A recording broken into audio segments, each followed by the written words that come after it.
Welcome to travel of beat আমার চ্যানেলে আপনাদের স্বাগত। আগের পর্বে আপনাদের দেখিয়েছিলাম কলকাতা থেকে বাই রোড ঘুম পর্যন্ত। ঘুম স্টেশন থেকে আজকে যাত্রা আবার শুরু করছি দার্জিলিংয়ের দিকে। সো হ্যাঁ, গুড আফটারনুন ফ্রেন্ডস, আবার শুরু করছি এখান থেকে আজকের পর্ব দার্জিলিংয়ের পথে। আজ এক্সপ্লোর করবো দার্জিলিং এবং দার্জিলিংয়ের সাইট সিন। আর এই সিনটা দেখে আপনারা বুঝতে পারছেন অলরেডি আমরা দার্জিলিং পৌঁছে গেছি। এখন আছি আমরা দার্জিলিং ম্যাল রোডের উপরে, পুরোটা হচ্ছে ম্যাল রোড। আর এত পরিমাণে ভিড় এখানে, বাবারে বাবা, মনে হচ্ছে যেন মানুষের ঢল পুরো এখানে এসেই নেমেছে। তাড়াতাড়ি ম্যাল রোড এক্সপ্লোর করে মার্কেটিং করে চলে যেতে হবে হোটেলে, কারণ কালকে সকালবেলা আবার বেরোতে হবে। খুব ভোরবেলা যাবো টাইগার হিলের জন্য, জানেন ভোরবেলা উঠতে হয়। তো এখন তাড়াতাড়ি করে মার্কেটিং শেষ করে এখন চলে যাবো আমরা সোজা হোটেলে। দেখা হচ্ছে কালকে সকালবেলা ভোরে। সো হ্যাঁ, গুড মর্নিং ফ্রম দার্জিলিং। এখন আমরা যাচ্ছি হচ্ছে টাইগার হিল। অলরেডি রাস্তায় বেরিয়ে পড়েছি। টাইগার হিল পৌঁছাতেই অলরেডি সানরাইজ হয়ে গেছিলো। আর এই হচ্ছে তার ভিউ। আর চারিদিকে মেঘে ঢাকা, তেমনভাবে কিছুই দেখা যায়নি টাইগার হিল। চেষ্টা করবো আপনাদের যদি আকাশ পরিষ্কার হয় দেখানোর জন্য করে টাইগার হিলের ভিউ। হয়তো সম্ভবত দেখাতে পারবো কি না বলতে পারছি না, চেষ্টা করছি দেখানোর জন্য করে। তো এই হচ্ছে দার্জিলিংয়ের টাইগার হিলের ভিউ। সামান্য একটু পরিষ্কার হয়েছে, তাও খুব ভালোভাবে বোঝা যাচ্ছে না টাইগার হিল। সামান্য একটু পরিষ্কার হয়েছে এই জায়গাটা, কিন্তু অ্যাকচুয়াল যে সিনটা সেটাই দেখতে পারি। তো টাইগার হিল ছেড়ে আমরা এখন যাচ্ছি রক গার্ডেনের উদ্দেশ্যে। রক গার্ডেনে যাবো এখন, রক গার্ডেন দেখবো আর এক্সপ্লোর করবো। আপনাদের সাথে থাকুন, দেখতে থাকুন। আমরা পৌঁছাচ্ছি আস্তে আস্তে রক গার্ডেনের দিকে।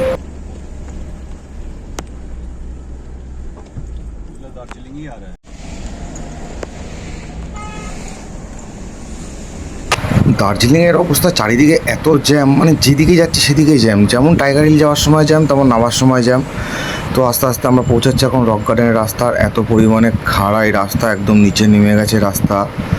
ওফ বাপরে বাপ, একদম সোজা ঢালানে, মানে একটু মিস হলে একদম সোজা নিচে। এই হচ্ছে রক গার্ডেনের রাস্তা। রক গার্ডেন যাওয়ার পথে আপনারা এই ভিউ পয়েন্টটা পাবেন। এত সুন্দর জায়গাটা, ভিউ পয়েন্টটা চারিদিকে। আর এখান থেকে উপর থেকে পুরো আপনি রক গার্ডেন যে রেঞ্জে পড়ে, উপর থেকে আপনি রক গার্ডেনের রেঞ্জ দেখতে পারবেন।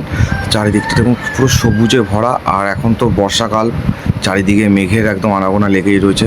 মেঘ আর মেঘ চারিদিকে। এই বৃষ্টি আবার এক্ষুনি শুকনো।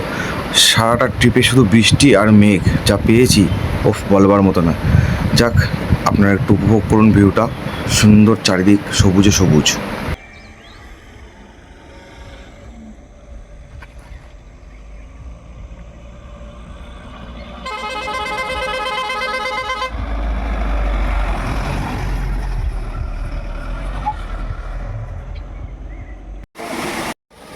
আর ঝর্ণাটা থেকে বুঝেই গেছেন আপনারা যে আমরা অলরেডি রক গার্ডেন পৌঁছে গেছি। আর এই হচ্ছে রক গার্ডেনের মেইন আকর্ষণ, যে ফলস, সেই ফলসটা।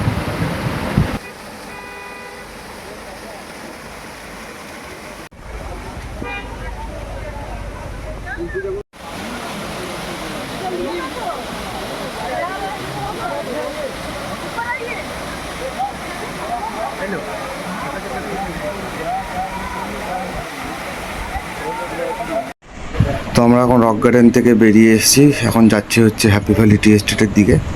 দেখা হচ্ছে হ্যাপি ভ্যালিতে। আর এই হচ্ছে হ্যাপি ভ্যালি টি এস্টেট। পুরো এরিয়াটা খালি চা বাগান। সামনে নিচে দেখতে পাচ্ছেন পুরো চায়ের গাছের বাগান ভর্তি। আর চারিদিকে শুধু এখানে চা আর চা।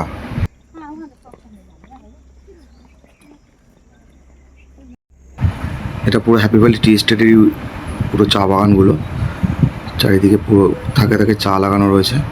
আর জায়গাটা খুব সুন্দর, চারিদিকে এত গ্রিনারি, সবুজ আর সবুজ। আর এটা হচ্ছে হ্যাপি ভ্যালি টি এস্টেটের ভিতরে যে চা বাগানগুলো রয়েছে, ওদেরই আন্ডারে সেই চা বাগানগুলো এটা। তো দার্জিলিং ছেড়ে আজকে আমরা বেরিয়ে যাচ্ছি। আজকে হচ্ছে তৃতীয় দিন। আর দার্জিলিংয়ে এত পরিমাণে বৃষ্টি, তেমনভাবে কিছু এক্সপ্লোর করতে পারিনি। এখন যাচ্ছে আমরা টুয়ার্ডস তিস্তা ভিউ পয়েন্টের দিকে। এখন আমরা দার্জিলিং থেকে নিচের দিকে নামছি তিস্তা ভিউ পয়েন্টের দিকে। আর এই রাস্তাতেই পড়বে কিন্তু লামাটা ফরেস্ট, তিনচুলে, সব এই রুট দিয়েই যেতে হয়। আর চারিদিকে খালি মেঘ দেখুন। জানি না ক্যামেরা কতটা জাস্টিফাই করতে পারছে, কিন্তু ভিজিবিলিটি একদমই জিরো। জাস্ট এক হাত দূরে কিছু দেখা যাচ্ছে না। অলরেডি দেখলেন কিছুক্ষণ আগে যে গাড়িগুলো যাচ্ছে সবাই লাইট জ্বালিয়ে দিয়েছে, কারণ এত পরিমাণে ঘন মেঘ। এগুলো কিন্তু কুয়াশা নয়, পুরো মেঘ, মানে পুরো পাহাড়ের উপরে সে মেঘ ভেঙে পড়েছে আর কন্টিনিউয়াসলি বৃষ্টি পড়ছে। আর অবশেষে মেঘ বৃষ্টি কাটিয়ে একদম শুকনো খটখটে রোদ্দুর। মনে হচ্ছে না এখানে বৃষ্টি হয়েছে একটু। কিন্তু দেখুন একটুখানি পিছনেই জাস্ট বৃষ্টি আমরা ফেলে এলাম, এখনও দেখুন রাস্তা সাইডে ভিজা। আর এখন আমরা যাচ্ছি হচ্ছে তিস্তা ভ্যালির দিকে। সামনে পড়বে হচ্ছে লামহাটা ফরেস্ট রেখে আমরা যাব হচ্ছে তিনচুলের দিকে। এখন কিন্তু আমরা আস্তে আস্তে নিচের দিকে নামছি উপর থেকে। আর এই দেখুন বাঁদিকে একটা গাড়ি ব্রেক ধরছে না, আর এখানে এসে জল দিচ্ছে ব্রেকে। ছোট্ট একটা টিপস দিয়ে রাখি আপনাদের, জানি না কতটা কাজে লাগবে। যখনই আপনারা ডাউনহিলের দিকে নামবেন কোনো সময় বেশি ব্রেক ইউজ করবেন না, কারণ ব্রেক ইউজ করলে দেখতে পেলেন কি হলো এক্ষুনি। এই সময় টোটালটাই আপনার ইঞ্জিন ব্রেকিং সিস্টেমকে ব্যবহার করতে হয়। ইঞ্জিন ব্রেকিং মানে হচ্ছে কম গিয়ারে আস্তে আস্তে করে নিচে নামতে হয়। উপর থেকে যত কনস্ট্যান্টলি নিচে নামছি আস্তে আস্তে কিন্তু বৃষ্টির পরিমাণ একদমই কমে গেল। জানি না উপরেই মনে হচ্ছে সম্ভবত প্রচণ্ড পরিমাণে বৃষ্টি হচ্ছে, নিচে কিন্তু একটু বৃষ্টি পেলাম না এখনও পর্যন্ত। যাই হোক, আমরা অলরেডি লামাটা ফরেস্ট পার করে চলে এসেছি। লামাটা তো প্রচণ্ড বৃষ্টি পড়ছিল বলে দাঁড়াতে পারলাম না। বলছি না, পুরো ট্রিপটাই আমাদের পুরো একদম নষ্ট করে দিল খালি বৃষ্টিতে। কি দেখবো বলুন, বৃষ্টিতে নামবো পুরো ভিজে যাবো, কী দরকার আছে। তো অলরেডি আমরা লামাটা পার করে চলে এসেছি। আর এখান থেকে হচ্ছে ডান দিকে যে রাস্তাটা উঠে যাচ্ছে, এই রাস্তাটা সোজা তাকদা তিনচুলের দিকে, মানে তিনচুলে যেতে গেলে আপনাকে এখান দিয়ে যেতে হবে। আর আমরা যাবো হচ্ছে তিস্তা ভিউ পয়েন্ট, তাই আমরা চলে আসলাম সোজা। এই রাস্তা সোজা গেলে হচ্ছে তিস্তা ভিউ পয়েন্ট। আর সামনের জাস্ট ভিউটা দেখুন, এখনও মেঘ যাচ্ছে, কি সুন্দর মেঘের খেলা। আর আমরা কিন্তু একসাথে দার্জিলিং ও ডুয়ার্স যাবো বলে বেরিয়েছি, তাই জন্য পরে আমরা দার্জিলিংয়ে বেশি স্টে করলাম না। যত তাড়াতাড়ি সম্ভব দার্জিলিং তো এমনিতেও দেখতে পারলাম না বৃষ্টির জন্য করে, তাই আমরা ঠিক করলাম যে এখান থেকে সোজা ডুয়ার্সই চলে যাই। তাই আমরা এখন যাচ্ছি হচ্ছে ডুয়ার্সের পথে। ডুয়ার্স হয়ে আমরা যাবো ওখান থেকে আলিপুরদুয়ার, কোচবিহার, রাজবাড়ি। তো আপনারা ভিডিওর সাথে থাকবেন, কারণ একটা ভিডিওর মধ্যে সব কিছু দেখাতে গেলে ভিডিওটা অনেক লেন্থ বড় হয়ে যায়। তাই জন্য করে পার্ট করে ভিডিওটা আমি দিচ্ছি আস্তে আস্তে। তো এটা হচ্ছে সেকেন্ড পার্ট। আর আপনারা আগের পার্টে যারা দেখেছেন তারা সবাই জানেন যে আমরা বেরিয়েছিলাম কলকাতা থেকে টুয়ার্ডস দার্জিলিংয়ের দিকে। দার্জিলিং হয়ে আমরা এখন যাচ্ছি সোজা ডুয়ার্সের দিকে। তো এই রাস্তাটা স্নিক বিউটি কিন্তু খুব সুন্দর, তো enjoy the beauty of road. আর দার্জিলিং থেকে যদি আপনাদের সিকিম যেতে হয়, সিকিম যেতে গেলেও কিন্তু আপনাদের এই রাস্তাটাই ধরতে হবে, কারণ এই রুটটা হয়ে আপনার দার্জিলিং থেকে সিকিম যাওয়ার একমাত্র এটাই পথ আছে।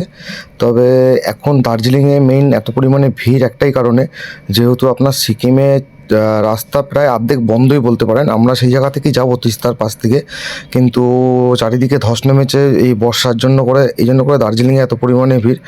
আশা করি আর 2-3 মাসের মধ্যে রাস্তা ফাস্তা সব ঠিকঠাক হয়ে যাবে, রিপেয়ার কমপ্লিট হয়ে যাবে, ততদিন হয়তো আপনার সিকিমে যাওয়া সম্ভব হতে পারে, পসিবিলিটি থাকতে পারে। বাট এখন এই মুহূর্তে চারিদিকে রাস্তায় অনেক পরিমাণে ধস, মানে আপনি যদি কোথা থেকে যেতে চান খুবই টাফ, এখন অনেক ঘুরে যেতে হচ্ছে সিকিম। আর তাই জন্য করে সিকিমে অতটা ভিড় নেই এখন। আর এখন কিন্তু আমরা মোটামুটি চলে এসেছি আপনার তিস্তা ভিউ পয়েন্টের প্রায় কাছাকাছি। আর এটা একটা ছোট্ট বাজার রাস্তায়, আপনারা যদি দার্জিলিং থেকে কেউ লাঞ্চ না করে বেরান তো এখানে কিন্তু আপনারা লাঞ্চ করে নিতে পারেন। আর এইটা যে রাস্তাগুলো পার করছে, এখানেও মনে হচ্ছে কিছুক্ষণ আগে জাস্ট বৃষ্টি হয়েছে, কিন্তু রাস্তা ভিজে, কিন্তু সেরকম পরিমাণে বৃষ্টি মেঘ এখন কিছুই নেই এখানে। বলছি না, যত আস্তে আস্তে উপর থেকে নিচের দিকে নামছি বেশ ওয়েদার কিন্তু আস্তে আস্তে ক্লিয়ারই পাচ্ছি। তো যাই হোক, রাস্তাটা কিন্তু চারিদিকে সবুজ পাহাড়ে ঘেরা একদম, তার মাঝখান থেকে আমরা আস্তে আস্তে ডাউনলে নিচের দিকে নামছি। খুব সুন্দর চারিদিকটা স্নেক বিউটি, জাস্ট সেটাকে এনজয় করছি আস্তে আস্তে।